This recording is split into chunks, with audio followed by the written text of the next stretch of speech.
પ્રકરણ 7 ખીલો. ખાટ ખાટ ખાટ ખડકી ફરી ખખડી. ગાય ભાંભરી.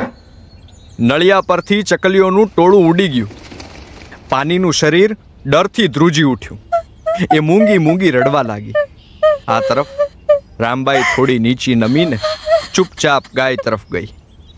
તેની મોટી આંખો સાવધાન થઈને પાણી તરફ જોતી રહી અને પછી ફળિયામાં લાકડી શોધવા લાગી. ફરી એકવાર ખડકી ખખડી. રામબાઈને હથિયાર જેવું લોખંડ કે લાકડું કશું દેખાયું નહીં. ચૂલાનું બળતણ પણ ન હતું. તે ગાયના ખીલા પાસે ગઈ. બહાર ઘોડીના હણહણવાનો અવાજ આવ્યો. નીચી નમીને તેણે પોતાના નાનકડા હાથમાં ઉપરથી ખીલો પકડ્યો.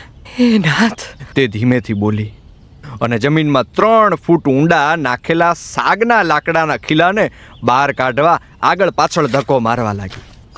આ બાજુ લાલ ચોળ ચહેરો થઈ ગયેલી રામબાઈ ખીલાને પકડીને જમીનમાંથી બહાર કાઢવા જગદંબા બની ગયેલી. બીજી બાજુ ખડકીના ખખડવાના અવાજના લીધે સાકર અને ખોડો પણ ઉઠીને આંખો ચોળતા ડરીને ઓસરીમાં ઊભા હતા. ત્રણેય પોતાની બેનને ગાયનો ખીલો જમીનમાંથી ખેંચતા જોઈ રહ્યા હતા. ખટ છેલ્લો અવાજ થયો અને આ બાજુ પોતાની નસે નસમાં ધમધમતું લોહી કાંડામાં ચડાવી ચૂકેલી રામબાઈ જમીનમાંથી મોટા ખીલાને ખેંચી ચૂકી હતી. ખીલામાંથી સાંકળ કાઢીને માટીવાળો ખીલો પોતાના ખભે ચડાવ્યો હતો. ખભા પર ખીલો રાખીને તેણે પોતાના ભાઈ બહેનો સામે જોયું અને ખડકી પાસે દોડીને ગઈ. એ રક્ષક હતી. તેણે એક હાથે 4 ફૂટનો ખીલો હવામાં અધર પકડ્યો, ઉગામ્યો. ખડકી આગળ ખખડે ત્યાં જ રામબાઈએ બીજે હાથે અંદરનો ભોગળ ખોલ્યો. તડાક અવાજ સાથે બારણું ખુલ્યું. ખીલો હવામાં ત્રિશૂળની જેમ અધર થયો. 13 વર્ષની જગદંબા જોગણીએ સામે જે મહિષાસુર ઊભો હોય તેને જમીનમાં ધરબી દેવા માટે નાદ કર્યો. લાલ ચહેરો, કાંડાની લીલી નસો, ફાટેલી આંખોના ડોળા અને આંખોમાં ઉતરેલું લાલ લોહી. ખડકી ખુલી. સામે રામબાઈ જેવડો જ એક છોકરો સફેદ કપડામાં ઊભો દેખાયો. રામબાઈની આંખોએ એક ક્ષણે આ છોકરાને જોયો, પણ ત્યાં તો તરત બીજી ક્ષણે કાંડામાંથી છૂટેલો મહાકાય ખીલો છોકરા તરફ ફેંકાઈ ગયો. છોકરાના કાન પાસેથી ઘસાઈને 4 ફૂટનો યમરાજ ખીલો સડસડાટ ભાગ્યો અને પાછળ ઊભેલી કાળી ઘોડીના પેટ સાથે અથડાયો. આ પ્રચંડ પ્રહારથી ઘોડી હણહણી ઉઠી. એની જીભડી બહાર નીકળી ગઈ અને જોત જોતામાં એ ત્રાસી થઈ નીચી પડી ગઈ. છોકરાની આંખો ફાટી રહી. પળવારમાં જે થયું એ તેની આંખો માની શકી નહીં હોય. મોઢું ખુલ્લું રહી ગયું. સામે રામબાઈ અને પાછળ ઓસરીમાં ઊભેલા બધા આ ઘટનાને દંગ બનીને જોતા રહ્યા. આ ભોળા છોકરાને જોતા રહ્યા. તેના કાન પાસેથી માટી ઉડાડીને ગયેલા ખીલાને જોતા રહ્યા. ખીલાના ધરબાવાને લીધે ત્રાસી થઈને નીચે બેસી ગયેલી ઘોડીને જોતા રહ્યા. છોકરો ડરીને પૂતળાની જેમ સ્થિર ઊભો સામે ઊભેલી જગદંબાને જોતો જ રહ્યો. આ બાજુ આ જગદંબાને જ્યારે અહેસાસ થયો કે આ કોઈ ડાકુ નહીં પણ એક ભોળો છોકરો છે અને તેના ખીલાના પ્રહારને લીધે ભોળું જનાવર નીચે પડી ગયું છે, એવી જ તે ખડકી બહાર દોડી. છોકરાને બાજુમાં ધક્કો માર્યો અને પહેલાં સીધી જ ઘોડી પાસે જઈ એના પેટને વળગી પડી. હે માફ કરજે માં. તે ઘોડીને પેટ પર હાથ ફેરવતી બોલી. ઘોડીની બહાર નીકળી ગયેલી જીભ સામે ભીની આંખે જોતી રહી. જે આંખોમાં હજુ અમુક ક્ષણ પહેલા જ જગદંબાની રૌદ્રતા હતી, એ જ આંખોમાં આ ક્ષણે કરુણાનું આંસુ ભરાઈ આવ્યું. રામબાઈ ઘોડીના પેટને પોતાની નાનકડી બાહોમાં ભેટીને આંખો બંધ કરી ગઈ. ઘોડી પણ જાણે આ છોકરીની ભૂલને સમજતી હોય એમ પોતાનું મોઢું લાંબુ કરીને રામબાઈને સૂંઘવા લાગી. પેલો છોકરો પાછળ ફરીને આ બધું જ જોતો રહ્યો. ખડકી સુધી દોડી આવેલા પાણી, સાકર અને આંખો ચોળતો ખોડો પણ આ જોતો રહ્યો. વહેલી સવારનો સૂરજ થોડો ઉપર આવ્યો. ખડકી પર કુણા કુમળા કિરણો રેલાયા. કાળી ઘોડી ઊભી થઈ અને રામબાઈના ગળા પાસે ઊભી રહીને ગળે વળગી. હે માફ કરજે હો. તે ફરી બોલી. ઘોડી હણહણી. રામબાઈએ ખડકીએ ઊભેલા છોકરા સામે જોયું. જોતી રહી.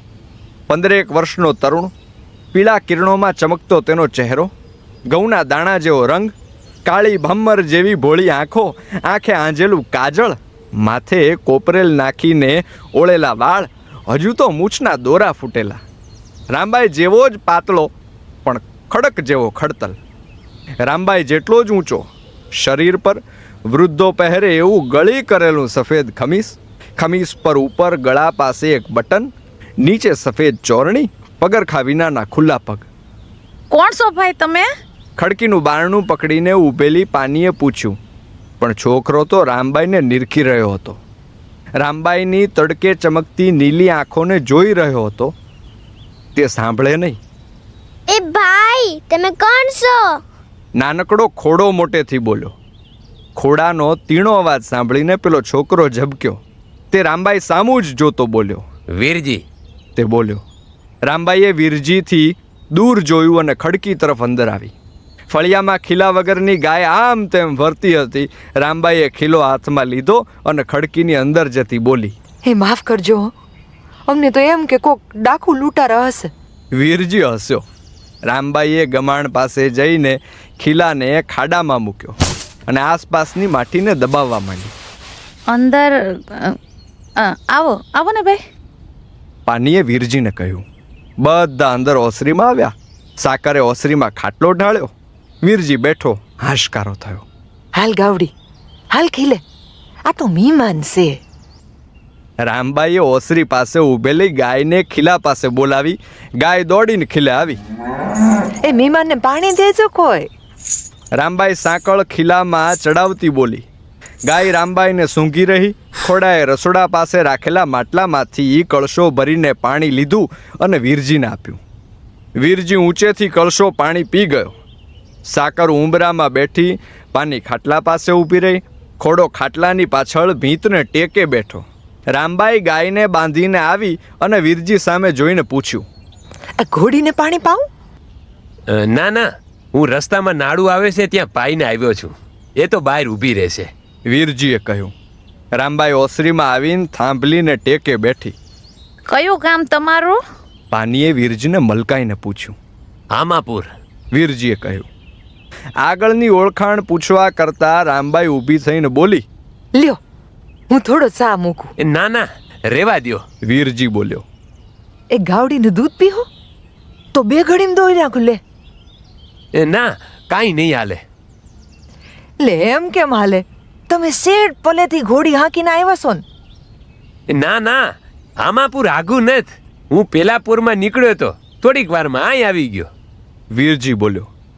રામબાઈ તેને ઓળખવા માટે પ્રયાસ કરતી હોય એવું લાગ્યું એટલે વીરજી સામેથી બોલ્યો. મારું ગામ હામાપુર. અહીંયાથી 4-5 ગામ આગું થાય છે. હું આમ તો ગીગાભાઈના ઘરે જ આવ્યો છું ને. હા, અમે ગીગાભાઈના છોકરા. અમાર બાપુ હવે ન દુનિયામાં. હા, એ વાતની મને તમારા ગામને પાદરે તમારા ઘરનું ઠેકાણું પૂછવા ઘોડી ઊભી રાખી ન્યા ખબર પડી. 2 ખેડૂ ઊભા હતા, એણે કીધું. તે તમારે અમારા બાપુને મળવું હતું? રામબાઈએ પોતાના ચોટલાની લાલ બોપટ્ટી સાથે રમતા રમતા પૂછ્યું. હા. તે મારા બાપુ ને માં બેમાંથી એકેય ન થટાણે. પણ સંત્યા ન કરો, અમે બધાય બેઠા છીએ ને. હા, કાંઈ વાંધો નહીં. વીરજી બોલ્યો. પછી ઘણી ક્ષણો સુધી કોઈ કશું બોલ્યું નહીં. વીરજી આગળ વાત કરતા ખચકાતો હતો. એ જાને સાકરબેન, ફળિયામાંથી ઓલા રોટલા લઈ લે ને. મહેમાનને થોડુંક શિરામણ તો કરાવવું જ જોવે ને. પાની બોલી. ના બેન, રેવા દ્યો. મારે તો એક નોખા કામ માટે આવવાનું થયું છે. વીરજીએ નીચું જોઈને કહ્યું. લે તે બોલો ને, જી કામ હોય. મારા બાપુ નત, પણ અમે કરી દે. હું રામબાઈ બોલી. તેના શબ્દો સાંભળીને વીરજી ફરી ગાર કરેલી ઓસરીમાં રહેલા કૂવાના અમુક ઠૂંઠાને જોતો રહ્યો. છેવટે બોલ્યો. તમારામાંથી રમીલા કોણ? હું રામબાઈ તરત બોલી. હું તમને પરણવા આવ્યો છું. વીરજી બોલ્યો. હે? પાની મોટેથી બોલી ગઈ.